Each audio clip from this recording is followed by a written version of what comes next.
around against the Jets, and then they won another game. I think they ended up beating Baltimore. Everybody, Skip had pom-poms on. He was kicking up, had a big old sign saying, yay, rah. So he got a lot of the credit, so he deserves a lot of the blame. Here's the thing. Since he's been the starter, they have 11 takeaways, tied for most in the NFL, but they only have 21 points off those turnovers. So in other words, he's getting opportunity even when he doesn't have, even when the team scores, even when they give him extra possessions. He's not doing anything with those possessions. Now, I know Skip, probably had Sean Lee not tweaked his hamstring, they'd be better. Had Hugh Jackson started him at opening day, they'd probably have a better record. That's neither here nor there. At the end of the day, we are where we are. He deserves some of the blame. Did you see that? Did you see that performance yesterday, Skip Bayless? What am I supposed to do with that? Huh? Are you proud of that? You told my turn? No, it's not your turn yet. You keep telling me, oh, Jenny, you saw him a lot last year. Oh, he threw 43 touchdowns, 6 interceptions. That's pretty good, 43 to 6. I'm looking at him right now. He 86. I know. So he need to go on a hot streak. He need to throw 35 touchdowns without throwing another pick over the next 8 games. Do you see that happening, Skip Bayless? Because I do not. And I got some good old glasses. I got some good old strong medicine. You like these glasses, Skip? I just got these the other day. But anyway, Skip Bayless, 58% of his play. You told me he was accurate, had the highest QBR. For the last 2 years. This joker completing 58%. Now, with the way the rules are set up now, if a quarterback completes under 60% of his passes, he's not very good. He's not very good, Skip Bayless. So, of the 4 rookie quarter, your own Steve, he dug deep for this one. He stayed up late. He did what Jason Garrett, you wanted Jason Garrett to do. He stayed up late, Steve Owens, your researcher. Steve, he writes all your stuff. He's as good as they come in the research department. Opinion. Don't do that, Skip. Give Steve a lot of love. Skip, that's unnecessary, Skip. That's really unnecessary. But anyway, of the 4 rookie quarterbacks, did you know he's the only one that's completing less than 60% of his passes? Really? Of all the rookies. Rosen and Darnold and Allen, Baker Mayfield. Who do you want right now of those rookies? Who do you want? Who do you want, Shannon? You're on the hot seat. Whoa. Pick one. Whoa, Skip Bayless. Pick one and stick with it. You just blasted Sam Darnold about 2 topics ago.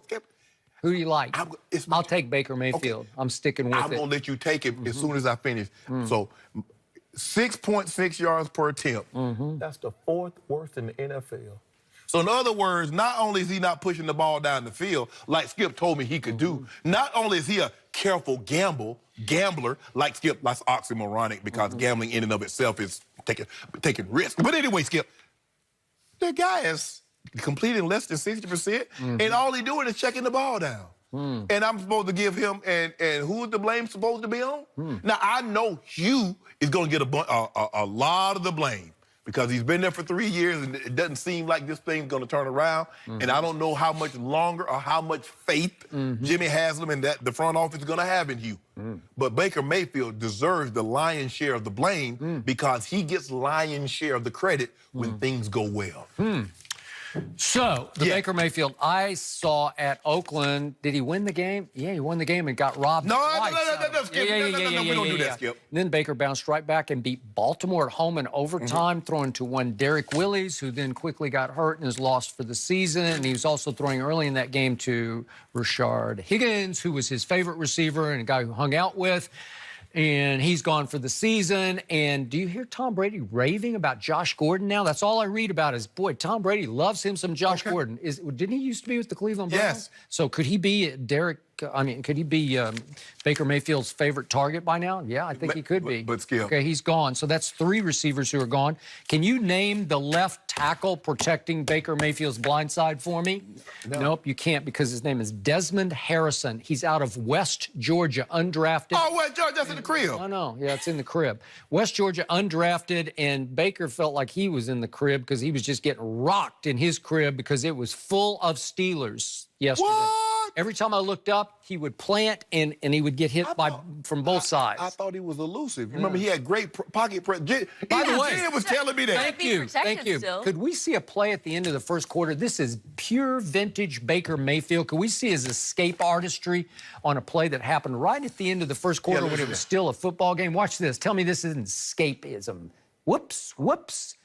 There's a little Johnny Manziel going on. And then 30 yards to Jarvis Landry for a big completion that set up a missed field goal that would have had him right. Whoa, whoa, whoa. I know we're not talking about no missed field goals. Hold on. I know we're not talking about missed field goals when a missed field goal against the opening game against Pittsburgh Steelers that would have won. Or 2 missed field goals and 2 missed PATs against New Orleans that would have kept Tyrod Taylor in the starting lineup. I know we're not talking about missed field goals now. I think it's my turn.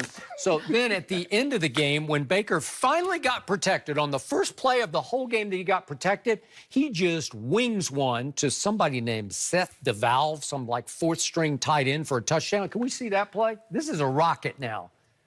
Oh, there we go. That's Baker Mayfield. Give him a little bit of time, and that's what's going to happen. Okay, he had no time. So what, let me ask you, if you don't mind me asking, what quarterback couldn't you give time that couldn't do that, Jenny? I don't know. This is Baker Mayfield. I'll take Baker over Sam Darnold. That's Who you got? You got Sam Darnold? That's the whole point. That's what separates quarterbacks. Is the ability when the situation is chaotic, when you're not getting the kind of protection that you should or you got in practice, can you still make those plays? So now the rookie quarterback is caught in the crossfire that is just like open warfare now between the head coach and the offensive coordinator. We saw it coming in Hard Knocks because they were at it in Hard Knocks. I saw it coming before they hired him. Okay, there you go. Because Todd Haley's been a head coach and Greg Williams, the defensive coordinator, has been a head coach, and all of a sudden they're at war over authority and control. And all of a sudden Hugh was saying last week, and he apologized for it after the game yesterday, but he said, you know, last week, I got to take more control. I want to have some, you know, some impact or input on the play calling. And here we go. How would you like to be a rookie caught in that crossfire? Well, I'll tell you what I would do if I'm the head coach and I make a recommendation, this is not a request. This is an order. This is a direct order. I don't request you to do anything. You know, sometimes I request, you know, when you send an invitation, such and such request your presence. No, this is not a request. I'm telling you what you're going to do. Now, Skip, there's a reoccurring thing with Todd Haley. He and Big Ben couldn't get along. Remember when he was calling plays in Arizona? I do. Him and Anquan. Q almost got into it on the sideline. Him and Terrell Owens got in. So there's a reoccurring. We keep talking. I agree. We like common denominators. Okay. So if I'm Hugh Jackson, I'm like, look here, Todd. I don't ask you to do anything. I tell you what to do.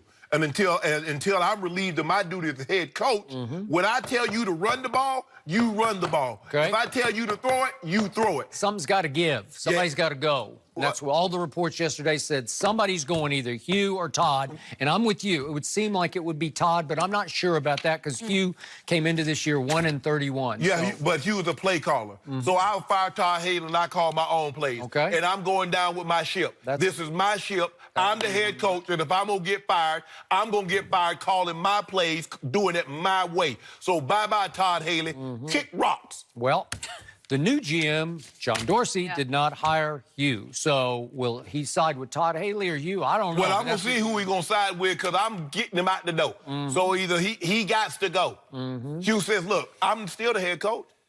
Hugh got a couple of years left on that contract. So if y'all want to fire me, y'all still got to pay me. But let me go and earn this money to see if I can turn this thing around.